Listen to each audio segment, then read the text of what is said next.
네, 이번 시간에는 여러분들이 유스케이스 모델링 과정에서 흔히 겪게 되는 어려운 부분들을 다시 한번 살펴보고 그러한 어려운 부분들을 잘 이해함으로써 유스케이스 모델링 과정에서 흔히 범하게 되는 오류를 줄여나가는 그런 방안에 대해서 살펴보도록 하겠습니다. 네, 사실 유스케이스 모델링은 상당히 직관적이어서 여러분들이 그 모델링이 그렇게 어렵지는 않을 겁니다.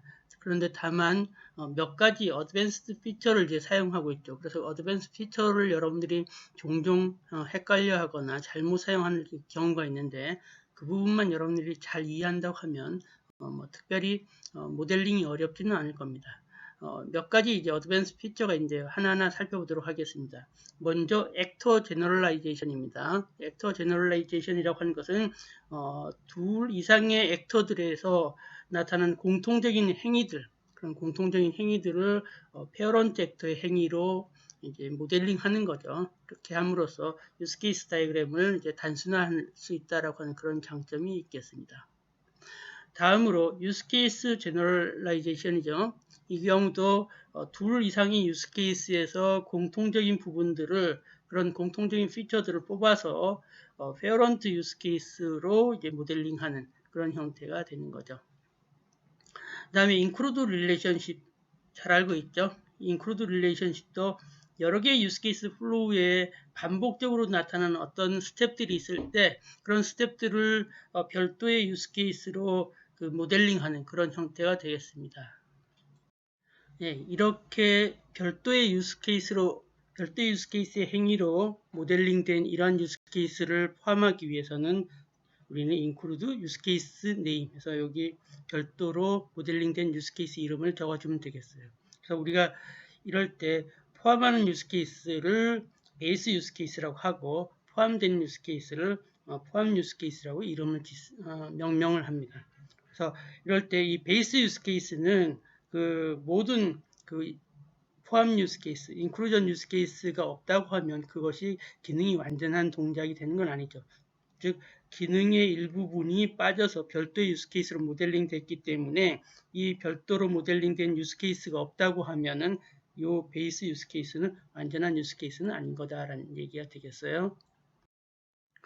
네, 다음은 extend relationship입니다. 이 extend relationship은 기존 유스케이스 또는 우리가 이걸 베이스 유스케이스라고 하는데 그러한 기존 유스케이스에 어떤 필요한 행위를 새롭게 이제 추가하고자 할 때 그런 extend relationship으로 모델링 할 수 있겠죠. 이때 베이스 유스 케이스는 그렇게 바로 이제 새로운 기능을 추가하고자 할 때 그 추가하고자 하는 지점을 나타내기 위해서 익스텐션 포인트를 가져요. 그래서 이런 익스텐션 포인트라고 하는 것은 이벤트 흐름을 나타내는 어떤 스텝들, 그런 스텝들 사이에 위치할 수 있다라는 거죠. 그래서 예를 들어서 이게 베이스 유스 케이스라고 하면 베이스 유스 케이스에 이벤트 흐름들이 차례대로 이렇게 진행된다고 할 때 그 어떤 특정 위치가 익스텐션 포인트가 될 수 있다는 거죠. 익스텐션 포인트가 될 수 있다는 거죠. 그래서 바로 이렇게 어떤 그 이벤트 흐름들을 나타내는 스텝들 가운데 그 익스텐션 포인트는 위치할 수 있다는 거죠. 그럴 때 이 익스텐션 유스 케이스라고 하는 것은 새로운 기능, 이런 새로운 기능을 담고 있는 유스 케이스가 되겠어요. 그래서 이 베이스 유스 케이스랑 구별해서 이렇게 익스텐션 유스 케이스, 익스텐션 유스 케이스라고 하는 부분이 이제 있겠죠. 그래서 이 익스텐션 유스 케이스는 우리가 어떤 새로운 기능, 추가하고자 하는 기능을 이제 나타내는 것이 되겠죠. 그래서 이런 익스텐션 유스 케이스라고 하는 것은 결국 여기에 삽입될 수 있는 인서션 세그먼트다라는 얘기입니다. 달리 얘기하면 behavior fragment, 어떤 행위들의 어떤 한 조각들이라고 얘기할 수 있겠죠. 그래서 행위 조각 behavior fragment고 이런 behavior fragment는 바로 익스텐션 포인트를 통해서 플러그인 될 수 있는 그런 행위다. 그래서 여기 베이스 유스 케이스고 이 스텝들이 진행되다가 어떤 익스텐션 포인트를 만나면 이 익스텐션 유스 케이스의 기능들이 이제 확장될 수 있는 거죠. 예. 그다음에 이 베이스 유스 케이스, 이 베이스 유스 케이스는 그 자체로서 그 어떤 이런 익스텐션 유스 케이스 없이 그 인서션 세그먼트 없이도 그 자체로서도 컴플리트하다. 그러니까 이 자체로서도 컴플리트하다는 얘기죠. 그러니까 확장하지 않아도 그 자체로서 컴플리트하다. 단지 이 익스텐션 포인트에서 어떤 조건을 만났을 때 이 부분이 기능이 확장될 뿐인 거죠. 그러니까 이 부분이 없어도 그 자체로서 컴플리트하다라는 얘기입니다. 그거에 비해서 익스텐션 유스 케이스라고 하는 것은 그 자체로서 컴플리트하지는 않다. 이 자체로서 컴플리트하지는 않다라는 얘기입니다. 그래서 이 익스텐션 유스 케이스는 단지 어떤 인서션 세그먼트들이 뭐 여러 개 모인 그런 형태다라는 얘기입니다. 우리가 전에도 유스 케이스가 컴플리트하다라고 하는 것은 어떤 의미였었죠? 유스 케이스는 항상 액터에 의해서 게시되고, 그러니까 유스 케이스는 액터에 의해서 게시돼서 어떤 이벤트 흐름이 다 진행되고 나면 결과물이 어떤 의미 있는 결과가 다시 액터에게 제공되어야만 그것이 컴플리트하다라고 했는데 이 익스텐션 유스 케이스는 그렇지는 않다라는 얘기가 되겠어요. 네, 지금까지 네 종류의 어드밴스 피처를 살펴봤었는데 여기서는 그런 어드밴스 피처를 사용할 때 약간 주의할 사항에 대해서 말씀드리겠어요. 그래서 먼저 액터 제너럴라이제이션 같은 경우는 뭐 사용하긴 하는데 이 액터 제너럴라이제이션을 통해서 이 모델을 단순화시킬 수 있다는 것이 명확하게 드러날 경우에 그때만 이제 사용하라라는 얘기죠. 그 다음에 유스 케이스 제너럴라이제이션은 가능하면 사용하지 않는 걸 이제 고려하라는 얘기입니다. 유스 케이스 제너럴라이제이션은 만약에 사용한다고 하더라도 이 페어런트를 아주 앱스트랙트한 형태로 표현할 경우에만 바로 그렇게 앱스트랙트 페어런트로 표현할 수 있을 경우에만 이제 사용하라. 그리고 가능하면 사용하지 않는 것을 이제 생각하라라는 얘기입니다. 그다음 세 번째 include relationship 같은 경우도 결국 이 include relationship을 사용해서 모델을 명확하게 이제 뭔가 단순화할 수 있을 경우에만 사용하라라는 얘기죠. 특히 이 include의 경우는 이 부분을 주의하셔야 되는데 지나치게 과도하게 그 include relationship을 사용하다 보면 이 include relationship이 자칫해서 이 use case 모델을 functional decomposition으로 어떻게 기능을 자꾸 분할하는 형태로 바꿔버릴 수가 있다는 얘기죠. 그래서 이 부분 특히 주의하셔야 됩니다. 여러분들이 펑셔널 데컴포지션으로 갈 수 있다라고 하는 그런 부분을 주의하라고 했는데 이 부분은 뒤에 가서 다시 더 자세히 설명드리도록 하겠습니다. 그 다음에 익스텐드 릴레이션십도 가능하면 사용하지 않는 것을 이제 고려하라는 얘기입니다. 그래서 가장 일반적인 유스 케이스를 사용하라는 얘기죠. 그래서 익스텐드의 경우도 가능하면 사용하지 말아라는 얘기인데 이 익스텐드를 사용하려고 할 경우에는 가능하면 그 모든 모델러와 또는 스테이크홀더들이 다 그런 이 익스텐드 릴레이션십이 갖는 시멘틱에 대해서 이해하고 있고 거기에 대해서 동의할 그런 경우에만 이제 사용하라라는 얘기죠. 그러니까 그렇지 않은 경우에는 가능하면 사용하지 말아라는 얘기가 되겠어요. 네, 다음은 액터 제너럴라이제이션을 이용을 해서 모델을 단순화하는 예를 살펴보도록 하겠습니다. 다음 그림은 세일즈 시스템에 대한 유스 케이스 다이그램이 되겠어요. 그래서 여기 세일즈 시스템에는 몇 가지 유스 케이스가 이제 나타나는데 고객과 세일즈 에이전트라고 하는 두 그 액터가 있어요. 두 액터들이 전부 다 그 리스 프로덕트, 오더 프로덕트, 억셉트 페이먼트에는 다 이제 그 관련돼 있죠. 그렇죠? 다 관련돼 있어요. 그런데 이 세일즈 에이전트만 커미션 계산하는, 즉 수수료를 계산하는 그 유스 케이스에는 세일즈 에이전트만 관련돼 있어요. 그래서 이러한 그 유스 케이스 다이그램을 다음 그림처럼 액터 제너럴라이제이션을 이용을 해서 간단하게 표현할 수 있다는 거죠.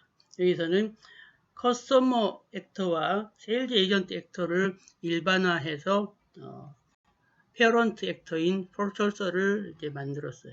그래서 이 포처서가 그 앞에서 커스터머나 세일즈 에이전트가 인터랙션 관계에 있던 유스 케이스들을 이 포처서가 인터랙션 관계가 있는 걸로 표현을 했죠. 이렇게 하면 여기 상속 관계가 적용되니까 커스터머나 세일즈 에이전트는 전부 다 이 세 개의 유스 케이스랑 인터랙션 관계가 있는 그런 개념이 되는 거죠. 그 다음에 세일즈 에이전트는 자기만 이제 관련되어 있는 그 캘큘레이트 커미션 유스 케이스랑 이제 인터랙션 관계를 표현을 하면 되는 거죠. 이렇게 하면 앞에서는 커스터머가 3개, 세일즈 에이전트가 4개 해서 7개의 인터랙션 관계 표현됐는데 여기선 어떻게 돼요? 이 퍼처서를 둠으로써 여기 퍼처서가 3개, 이 세일즈 에이전트가 하나 해서 4개의 인터랙션 관계만 표현되니까 결국 그 유스케이스 다이그램들을 훨씬 더 유스케이스 다이그램을 더 이제 단순화시킬 수 있다라는 얘기죠. 다음은 include relationship의 활용 사례를 보도록 하겠습니다.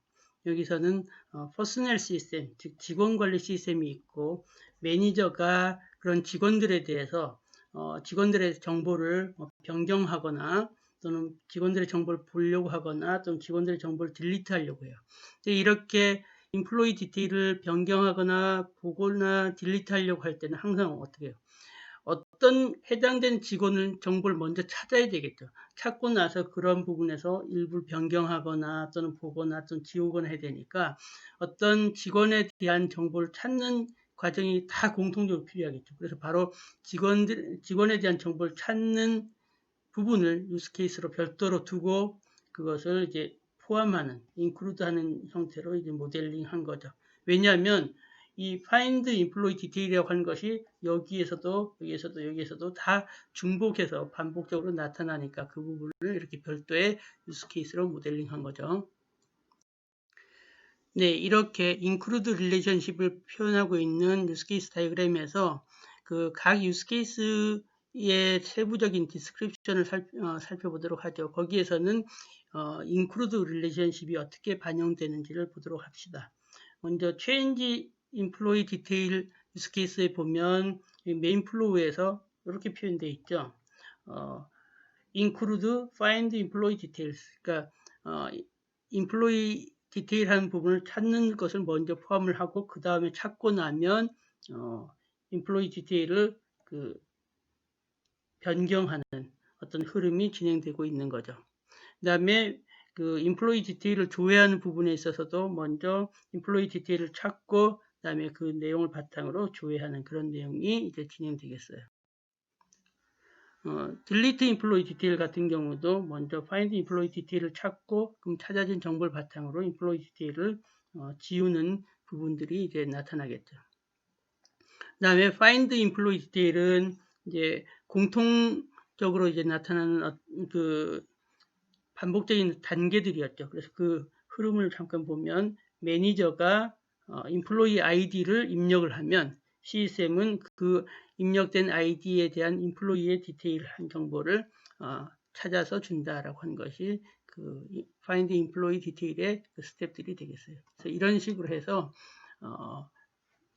어떤 반복적으로 나타나는 그런 스텝들을 별도의 그 유스 케이스로 모델링하고 다른 유스 케이스들이 그러한 부분들을 인클루드하는 그런 관계로 이제 표현할 수 있다는 거죠. 다음은 extend relationship입니다. 여기 보시면 라이브러리 시스템이 있어요. 도서 관리 시스템이 있고 액터로는 라이브러리안이 있습니다. 그래서 책을 찾고 책을 빌려주고 책을 이제 반환받아요.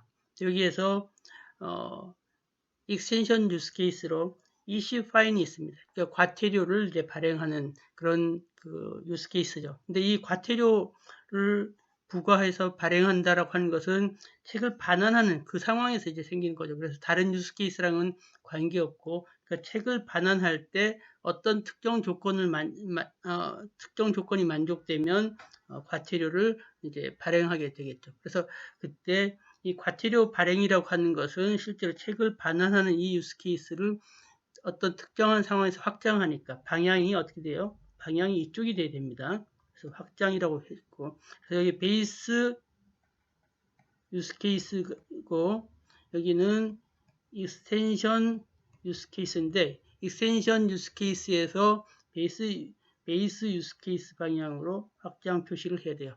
여러분들이 이 모델링 할 때도 이 방향이라고 하는 것도 중요합니다. 그래서 그런 부분을 잘 기억하셔야 돼요.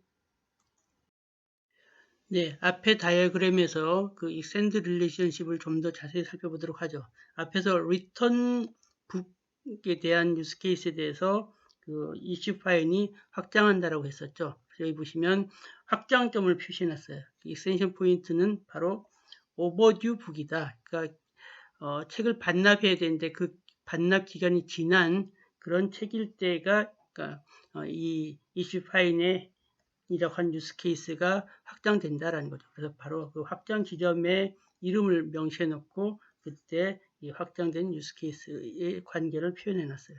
그러면 이 리턴 북이라고 하는 유스 케이스를 좀 더 자세히 들여다보도록 하죠.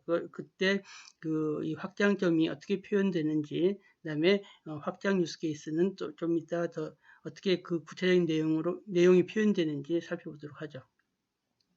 여기 보면 라이브러리안이 책 빌려간 바로우의 아이디 넘버를 입력을 해요. 그럼 시스템은 그 바로우의 디테일한 정보를 표현하고 빌려간 책 정보도 같이 표현한다. 그다음에 라이브러리안이 그 반납되어야 할 책들을 이제 목록에서 본다라고 했고, 그때 이제 오버듀 북이라고 하는 익스텐션 포인트가 이때 이제 위치하는 거예요. 그래서 기간이 오버했는지 안 했는지에 대한 것들을 여기서 이제 체크하는데, 그때 그 확장되는 유스 케이스, 즉 이슈 파인이라고 하는 유스 케이스를 보면 여기서는 그 프리컨디션이 returned book, 그러니까 반환되는 책이 overdue, 그러니까 기간이 지났다라는 거죠.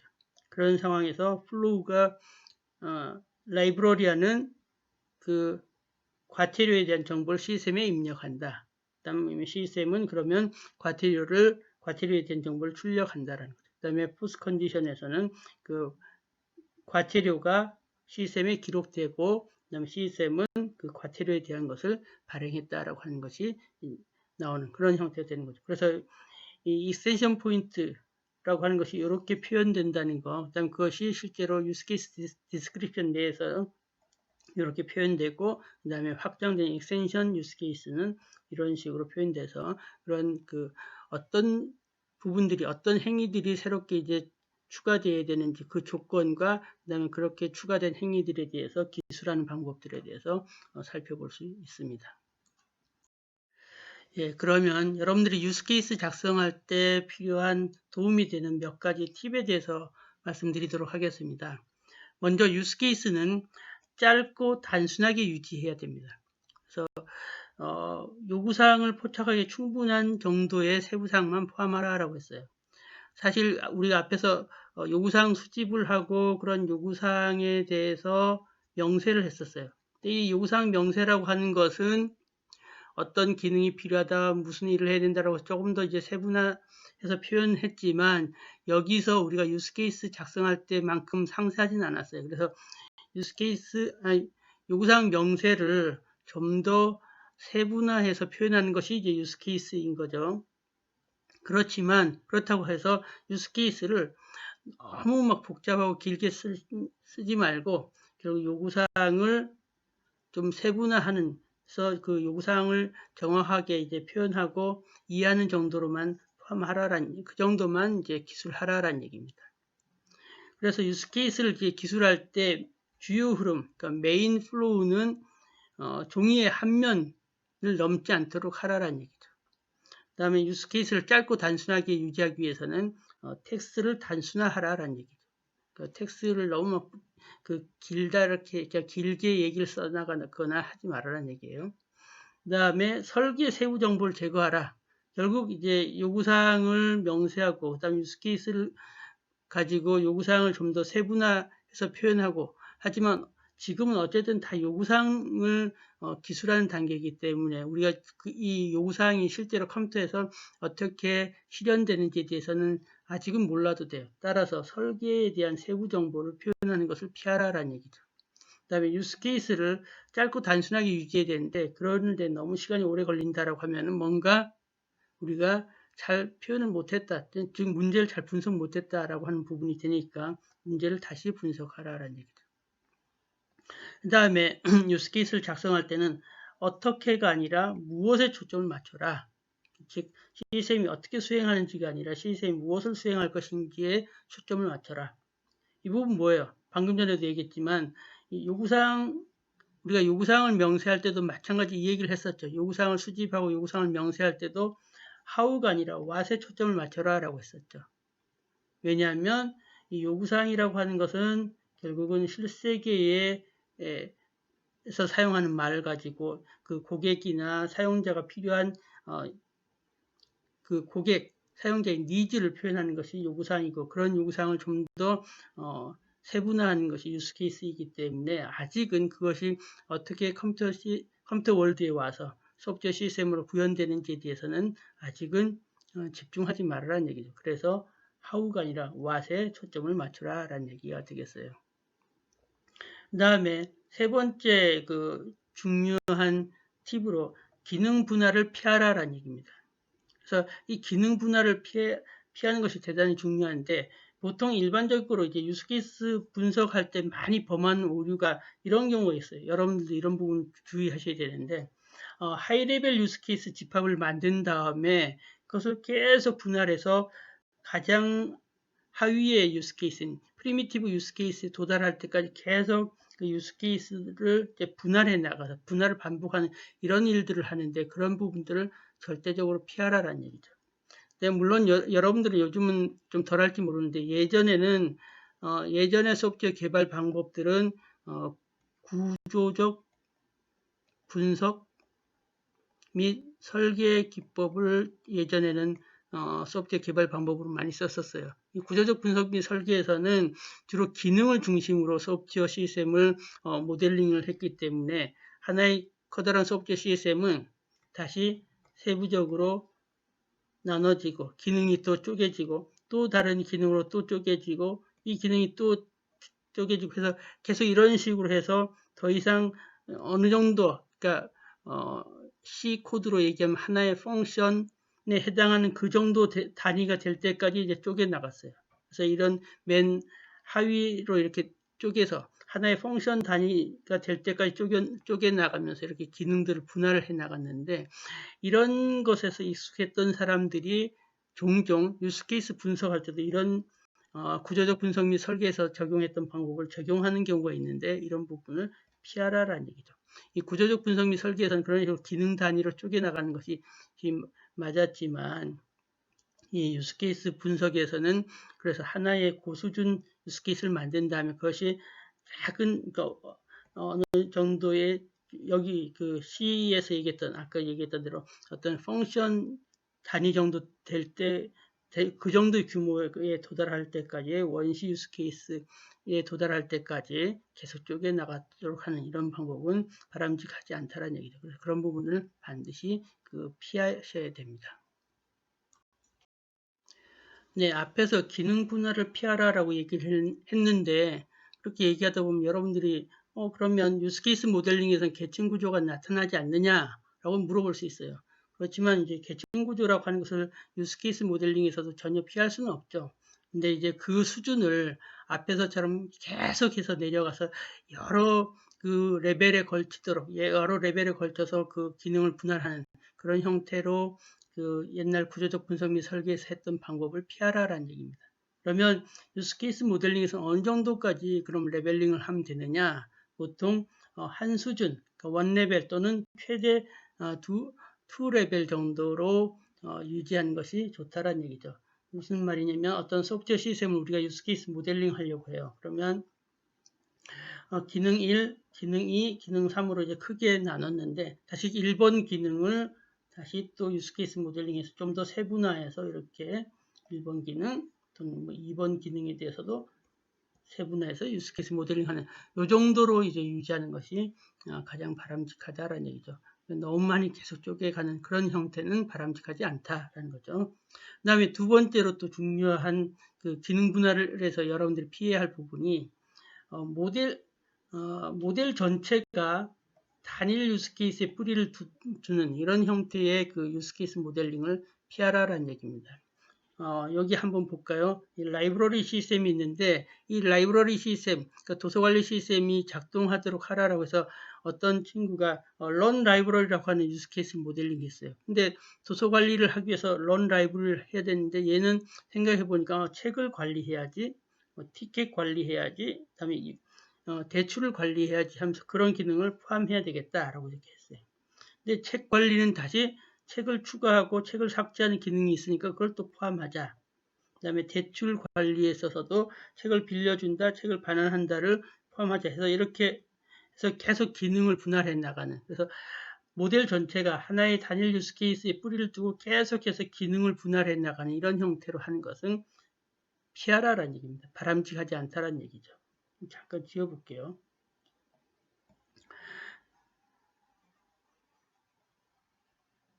그러면 이런 상황에서는 그럼 어떻게 모델링 해야 되느냐? 라이브러리 시스템이라고 하는 이제 우리가 그 시스템에 대해서 유스케이스 모델링 한다라고 하면 맨 끝에 제가 여기 빨갛게 표시해 놓은 addbook, deletebook, addticket, deletetticket, landbook, returnbook 이런 형태로 결국 최종 사용자 또는 뭐 액터가 시스템을 바라볼 때 책을 추가한다, 책을 삭제한다, 뭐 책을 빌린다, 책을 반환한다 라고 하는 이 액터가 실제로 시스템을 바라볼 때 이 액터가 바라보는 기능, 액터가 서비스를 받을 수 있는 그런 기능 관점으로 모델링 해야지 이 시스템을 운영하고 동작시키기 위한 런 라이브러리다, 그다음 책을 유지한다, 책을 관리한다, 그다음에 대출을 관리한다 해서 이런 기능을 계속 포함한다 이런 식으로 시스템을 모델링 하는 그런 방법은 피하라라는 얘기입니다. 이런 경우가 대표적인 기능을 분할해서 포함 관계로 표현하는 그런 경우 되겠어요. 그래서 제가 앞에서도 include를 과도하게 쓰면 어떤 일이 생긴다고 했었죠. include를 과도하게 쓰다 보면 계속 그 펑셔널 데컴포지션이 일어날 수 있다고 했었죠. 즉 기능 분할이 일어날 수 있다고 했었죠. 그래서 이런 식이에요. 그러니까 여기서 include 하면서 계속 더 잘 자란 기능으로 기능 분할을 해나가면서 그것들을 포함하는 이런 형태가 되는데 이런 방법은 바람직하지 않다라는 얘기죠. 그래서 이 경우는 include를 과도하게 쓰면서 또한 그 계속해서 펑셔널 데컴포지션 기능 분할을 수행한 그런 좋지 않은 사례가 된다는 거죠. 그래서 이런 부분은 피하라라는 얘기입니다. 네, 기능 분할 관점에서의 또 다른 팁으로 과도한 기능 분할을 피하라라고 하는 팁을 생각해 볼 수 있겠어요. 다음 시스템 볼까요? 호텔 예약 시스템입니다. 그래서 여기서는 예약하기, 호텔 평가 보기, 예약 조회, 예약 취소, 호텔 검색 뭐 이런 그 여러 유스 케이스를 생각해 볼 수 있겠어요. 근데 호텔을 예약하려고 하면 먼저 호텔 검색을 해야 되겠죠. 그래서 이 정도의 호텔 검색이라고 하는 유스 케이스를 두고 이걸 인클루드 하는 이거는 뭐 괜찮죠. 그리고 보통 고객들이 곧바로 호텔 검색도 할 수 있으니까 그래서 호텔 검색 수준의 유스 케이스를 유지하는 건 괜찮은데 여기서 호텔 검색은 다시 투숙 날짜 지정, 목적지 선택, 객실 타입 선택. 물론 검색을 하려고 하면 그 검색에서 어떤 우리가 옵션으로 투숙 날짜를 지정하고 목적지를 선택을 해야 되고 객실 타입을 선택하고 등등이 필요하지만 이런 너무 세세한 내용까지 기능으로 만들고 즉 유스 케이스로 만들고 그것을 이렇게 인클루드 하도록 하는 이런 것은 피하라라는 얘기입니다. 그래서 이거 지나치게 기능 분할을 수행한 거다라는 거죠. 그래서 이 부분이 이제 없고 여기까지만 해서 여기 보신 대로 호텔 검색 정도까지만 해서 유스 케이스 모델링 하는 것이 좋겠다라는 거죠. 네, 유스케이스 작성 과정에서 또 하나 주의하셔야 될 것이 유스케이스 순서화를 피하라라는 얘기입니다. 유스케이스 순서화라고 하는 것은 우리가 유스케이스를 모델링 하다 보면 유스케이스 간에 선후 관계가 이제 나타날 때가 있어요. 그런 선후 관계 모델링이 필요한 경우에 그것을 이제 선후 관계가 있으니까 여러분들이 유스케이스 다이어그램에다 그것을 이제 표현을 하려고 하는데 그렇게 표현하지 말라는 얘기입니다. 예를 들어서 그림에서 보시는 것처럼 유스케이스 A가 어떤 기능을 수행하고 그다음 유스케이스 B가 기능을 수행을 하는데 유스케이스 B는 반드시 A가 수행된 다음에 그 다음 수행돼야 된다고 해서 이렇게 화살표로 표시하는 경우가 있는데 이렇게 표시하지 말라는 얘기입니다. 그러면 이런 경우 어떻게 하느냐? 유스케이스의 경우는 그냥 각각 독립적으로 유스케이스 A, B, C를 각각 그려줍니다. 그런데 그러면 이런 선후 관계가 나타나는데 그런 부분을 어디다 표시하죠? 라고 하면은 바로 예를 들어서 유스케이스 A 다음에 B가 되고 B 다음에 C가 된다고 하면 B를 실행하려고 하면 어떻게 돼요? 유스케이스 B가 동작하려고 하면 반드시 유스케이스 A가 수행을 끝내야 되겠죠. 바로 그런 부분은 use case description에서 이렇게 표현해 주면 되겠습니다. 특히 여기 한번 볼까요? 여기 use case B에서 프리컨디션에 보면 use case A가 완료되어야 함이라고 해서 어떤 그런 순서에 대한 제약 조건을 이런 프리컨디션을 써서 표현해야지 이렇게 그림으로 이렇게 화살표를 써서 표현하는 것은 바람직하지 않다는 얘기입니다. 그래서 여러분들이 이 부분도 유스 케이스 작성에서 반드시 주의하셔야 할, 그리고 실제로 여러분들이 많이 오류를 범하는 그러한 사항입니다. 그래서 이런 부분을 반드시 피하셔야 됩니다.